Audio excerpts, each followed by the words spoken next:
All right, here we go. Factor review. You know what? I'm being optimistic that we all have this in our brain from pre-algebra and algebra one. We just got to dust off the cobwebs. So this is going to go smooth. Yeah? Yeah. Uh-huh. It is. Okay. So on page 77 in your notebook, this is our first part of our factor review. By dividing it into six sections, it's really up to you. It's just that meaning that we're gonna have six examples to write down. Does that make sense? If you want to divide as you go, that's up to you, but it's just ultimately you're gonna be doing six sections of notes, six examples on this page. Capiche? All right. So we're gonna start off slow by just talking and I'll let you know when to write. So starting off, we're going to be reviewing factoring using GCF and simple trinomials. Does anyone know what GCF stands for? Greatest common factor, right? GCF is your greatest common factor. Remember, your greatest common factor is what is the largest value that you can divide into two or more numbers, right? Equally. Yes? Yeah? All right, let's do a little quick check that we understand GCF, okay? If I do y'all remember it would be like this on the paper, it would say GCF, and then the teacher would have in the parentheses, it would say 4, 8, and like what's the GCF of 4 and 8? And you all should say, you all should say 4.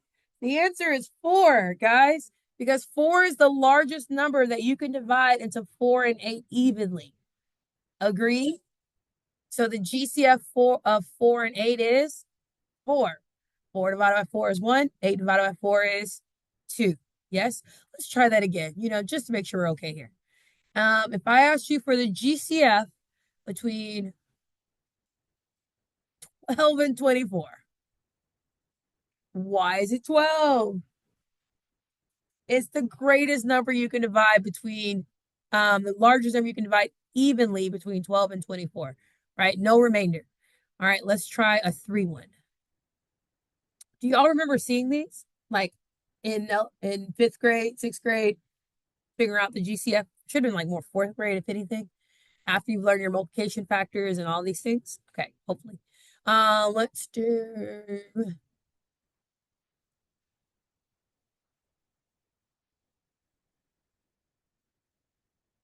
Okay. What would be the greatest common factor between 14, 36, and 42?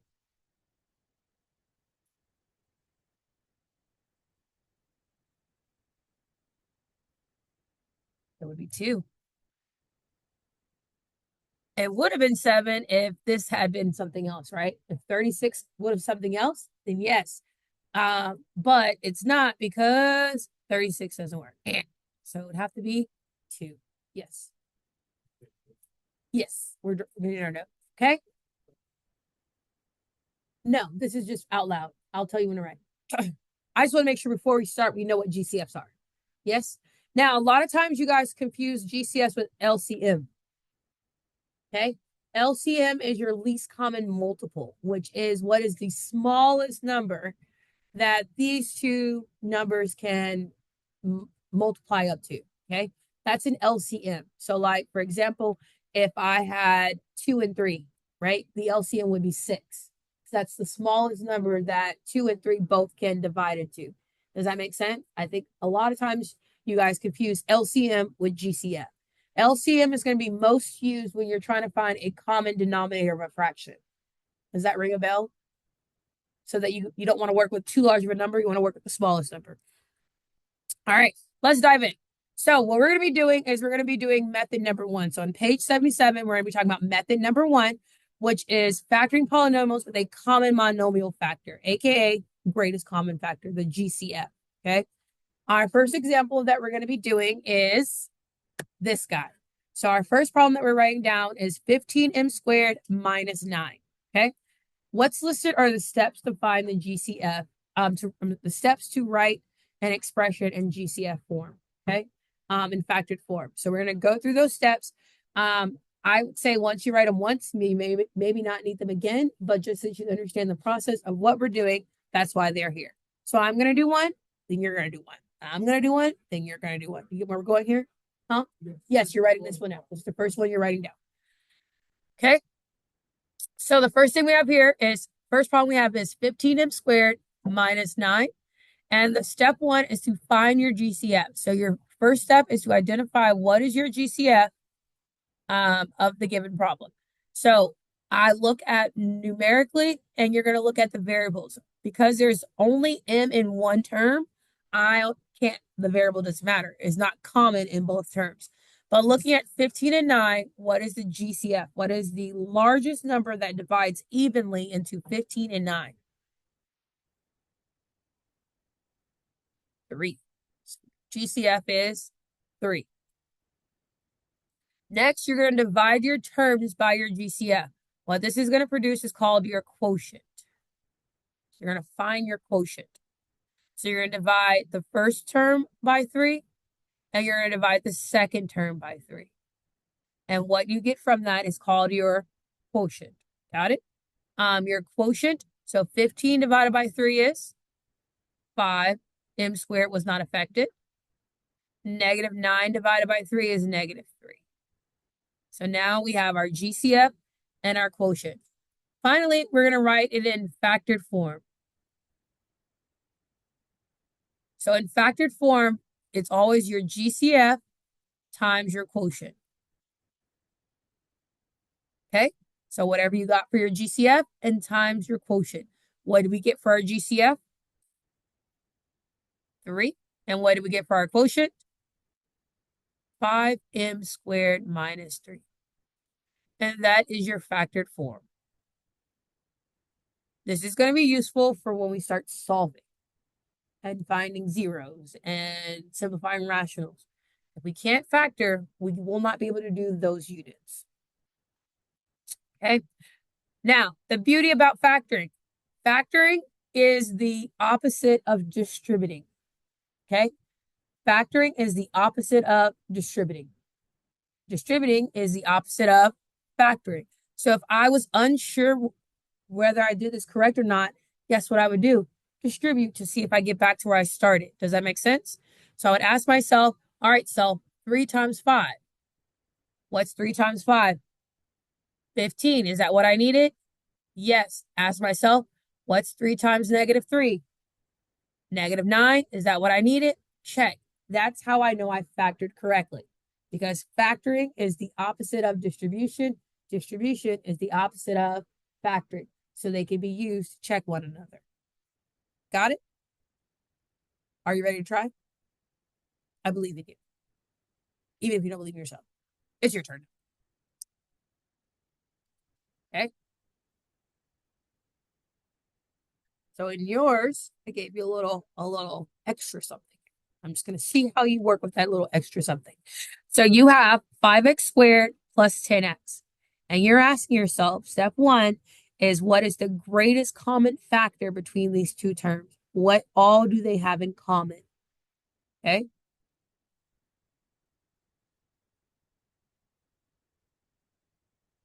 Let's see where we got. So what's my GCF?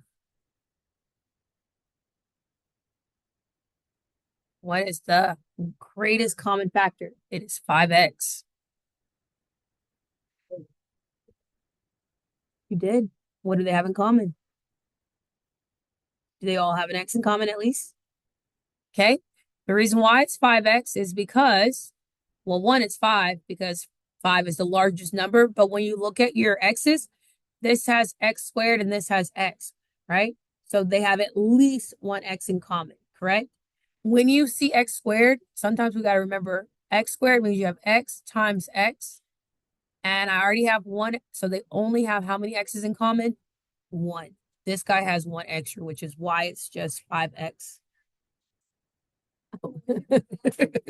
She just want to confirm that that's what we were learning. Okay. A little trick for exponents meant for variables is you're going to always choose the one with the smallest power. Okay. So if you notice here, I have x to the 1, x to the 2, and I'm going to always choose the one. They all have the same variables. We're going to choose the one with the smallest power. Okay. All right. Now we're going to divide to find our quotient. So to find our quotient, we're dividing by 5x. So the next thing is to find your quotient. And 5 divided by 5 is 1. X squared divided by x is going to leave me with how many x's? Just 1x. 5 divided by 10 is 2. And x divided by x is going to do what? Become Casper the Friendly One. So this is what I'm left with. I have an x in the numerator, x in the denominator, so they're going to go pew. And now to rewrite in factored form, remember, it's your GCF times your quotient. Okay, what's your GCF? 5x. What's your quotient? X plus 2. If I'm unsure about myself, what do I do? What's the opposite of factoring? Distribute. If I'm unsure, I'm going to redistribute. I'm going to ask myself, what is 5x times x? Is that 5x squared? Yes. What is 5x times 2? Is that 10x? Yes. So I know I factored it correct. Make sense? All right. Next one. You're going to do a little harder. Ready? 3 terms. See how you do. So you have 4x to the 5th minus 6x to the 3rd plus 14x.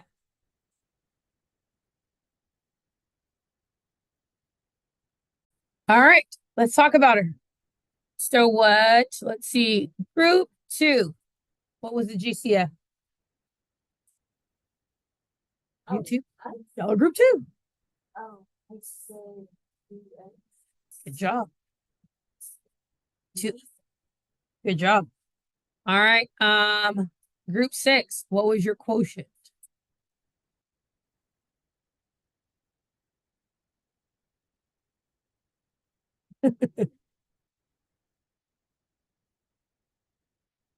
Two x to the power 4. Good job. Perfect. Geniuses. Y'all did it. All right, so therefore my factored form, which is your GCF combined with your quotient, should have been 2x times 2x to the 4th minus 3x squared plus 7. And that would be your factored form. And if I was unsure about it, what would I do? Distribute to double check. I'm clicking the button too many times. What is my thing doing? It's going the wrong way. It's going the wrong way. You saw nothing. All right, here we go. Next one, another little challenge for you. You now have negative 8a squared bc squared minus 12ab squared c squared.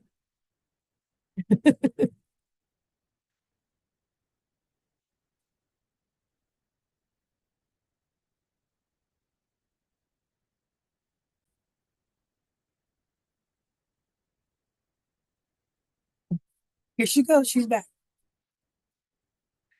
All right, let's talk about it. All right, so this one's a little different, and this one is important because I wanted you to start off with talking about if your leading coefficient is negative, your GCF is going to be negative.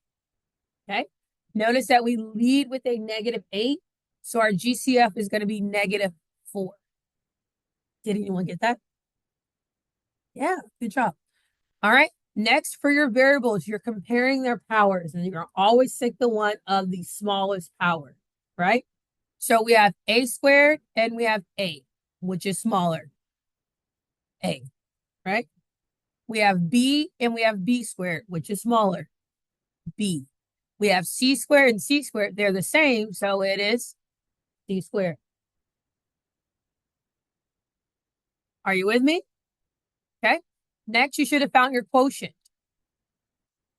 For your quotient, divide numbers by numbers, variables by variables. So you have negative 8 divided by negative 4, which is going to give us positive 2, correct? You have a squared divided by a, which just gives us a. You have b divided by b, which does what? cancels out, right? Anything divided by itself is 1. You have c squared divided by c squared. Again, anything divided by itself is 1. Toodles noodles. Okay, now we're on to our second term. Remember, terms are separated by addition and subtraction. So this is our second term. We have negative 12 divided by negative 4. Negative divided by negative is a positive. We have a divided by a. Anything divided by itself is 1. We have b squared divided by b. What is b squared divided by b? B. And we have c squared divided by c squared, which is 1.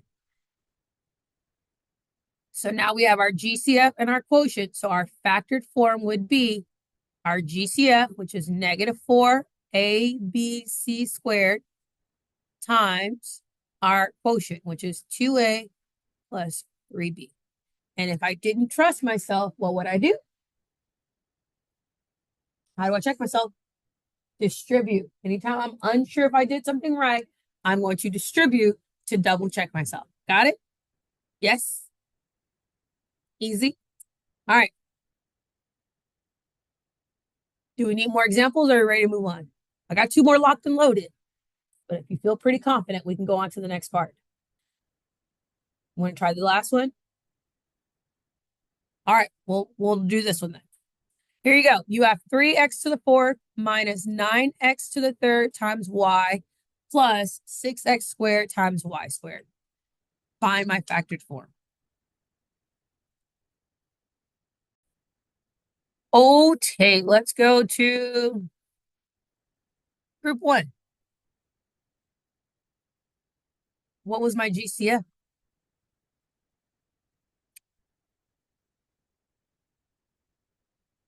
3 is the numerical.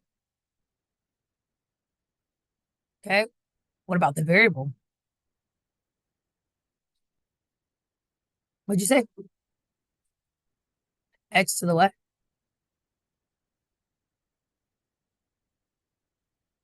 Eric, you can't help him out? To the second. Why is it x to the second? It's the lowest one.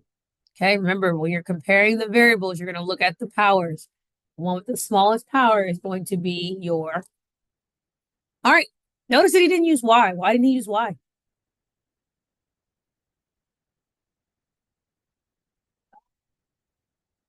Do all terms have a y? No. So it can't be common if everybody doesn't have it, right? And all terms do not have a y. So y is not a GCF. All right. So now you're going to divide everything by 3x squared. So starting off with the first term, 3 divided by 3 is 1. X to the 4 divided by x squared is? What's 4 minus 2? So x squared. Now we're on to the next. Negative 9 divided by 3 is? Negative 3. X to the 3rd divided by x squared is x. And then y had nobody to help, right? And we have 6 divided by 3, which is 2. We have x squared divided by x squared, which becomes 1. And then y squared had no friend. So you have your GCF, you have your quotient, so then your factored form is 3x squared times x squared minus 3xy plus 2y squared. Capiche? All right. Again, notice, if every term doesn't have it, is it a common factor? No. All right. I think we're good to go on. So method number 2. Are we good with method number 1? Identifying GCFs? Okay. It was just giving me more. All right. If there is not a GCF and you cannot factor, it is called prime. Okay. If there is no GCF, it's called prime. And that's because that means that the GCF is just 1. Make sense? If I cannot factor out a GCF, it's called prime. Optimus Prime. That is a very